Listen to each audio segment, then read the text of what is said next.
السلام علیکم۔ آج ہم اپنی مدد آپ پہلا لیسن پڑھیں گے جو کہ سر سید احمد خان نے لکھا ہے۔ بچوں، سب سے پہلے میں آپ کو سر سید احمد خان کے بارے میں بتانا چاہوں گی تاکہ آپ جان جائیں کہ وہ کیسے لکھاری ہیں، یعنی کیسا لکھتے ہیں اور ان کے لکھنے کا مقصد کیا ہے۔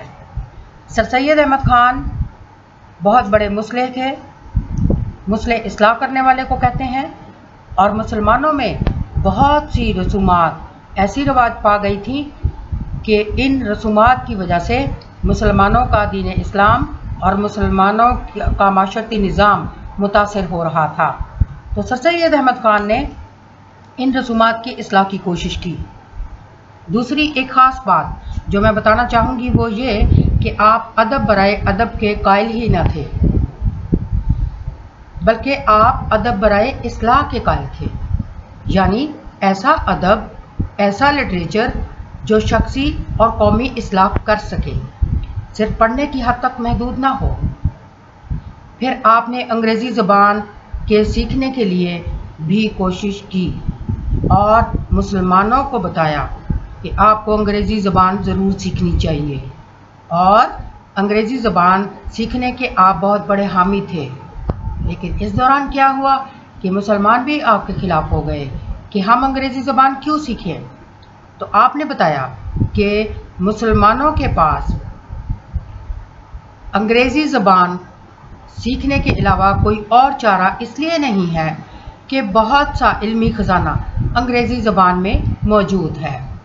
تو آپ نے چاہا کہ مسلمان جدید علوم حاصل کرنے کے لیے انگریزی زبان ضرور سیکھیں، اور اس کے لیے آپ نے تحریک بھی چلائی تھی۔ اب آتے ہیں سبق کی طرف۔ سر سید احمد خان اپنی مدد آپ میں کیا کہنا چاہتے ہیں، کیا پیغام دے رہے ہیں؟ سر سید کہتے ہیں کہ ہر شخص اپنی مدد خود کرے۔ اب ہر شخص اپنی مدد کیسے خود کرے؟ یہ مدد محنت سے ہوگی۔ ہر انسان جو بھی کام کر رہا ہے وہ پورے دل کے ساتھ اور پورے جوش و جذبے کے ساتھ کرے۔ ہر شخص اپنے دل کے جذبے سے کام لے تو وہ ضرور کامیاب ہوگا۔ سر سید چاہتے ہیں کہ مسلمانوں کے اندر وہی جوش و جذبہ ہو جو ان کے آباء و اجداد کے پاس تھا، اور اسی جوش کی وجہ سے وہ کامیاب ہوئے تھے۔ تو آپ ایک شخص کو اہمیت دیتے ہیں، یعنی ایک شخص جب محنت کرے گا، کامیاب ہوگا، تو جو قوم بنے گی وہ بھی مضبوط ہوگی، کیونکہ قوم تو مجموعہ ہے شخصی حالتوں کا۔ سر سید کے نزدیک قوم شخصی حالتوں کا مجموعہ ہے۔ بچوں یاد کیجئے، اقبال کے ہاں بھی جتنی ہم نے نظمیں پڑھی ہیں اس میں بھی یہی پیغام ہے کہ ہر فرد ہے ملت کے مقدر کا ستارہ، یعنی ہر فرد کا اخلاق، ہر فرد کی ترقی قوم کی ترقی اور قوم کے اخلاق پر اثر انداز ہوتی ہے۔ سر سید تو کہتے ہیں کہ غلام وہ نہیں جو کسی کی قید میں رہا ہو یا جس کو کسی نے قید کر دیا ہو، بلکہ آپ کہتے ہیں کہ اصلی غلام وہ ہے جو بد اخلاق ہو اور جو جاہل ہو اور جو شرارت کا پیچھا کرنے والا ہو اور جو خود غرض ہو، کیونکہ ایسا شخص قومی ترقی میں کوئی حصہ نہیں لیتا بلکہ وہ اپنے مطلب کی سوچتا ہے اور لوگوں کو بھی نقصان دیتا ہے۔ سر سید کہتے ہیں کہ عمدہ چال چلن ہی قوم کی کامیابی کا ضامن ہے، یعنی آپ کہتے ہیں کہ اگر ایک شخص کے اخلاق اچھے ہوں گے، اس کا کردار اچھا ہوگا، اس میں آگے بڑھنے کا جوش و جذبہ ہوگا، تو ایسی ہی قوم ترقی کرے گی۔ سر سید احمد خان کے نزدیک یہ ضروری ہے کہ ہر شخص قوم کی ترقی میں اپنا حصہ ڈالے۔ پھر آپ ایک اور بات بتاتے ہیں کہ ایشیا کے جو لوگ ہیں ان کا خیال ہے کہ کوئی بادشاہ ہی کسی قوم کی ترقی کا ضامن ہوتا ہے۔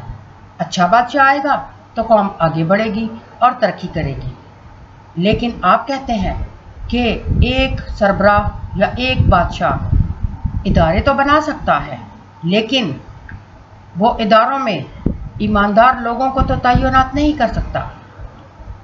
مثال کے طور پر اگر حکومت ہسپتال بنا دیتی ہے، مختلف ادارے بنا دیتی ہے، تو وہاں پہ وہ ایسے لوگوں کو متعین تو نہیں کر سکتی کہ جو ایماندار ہوں۔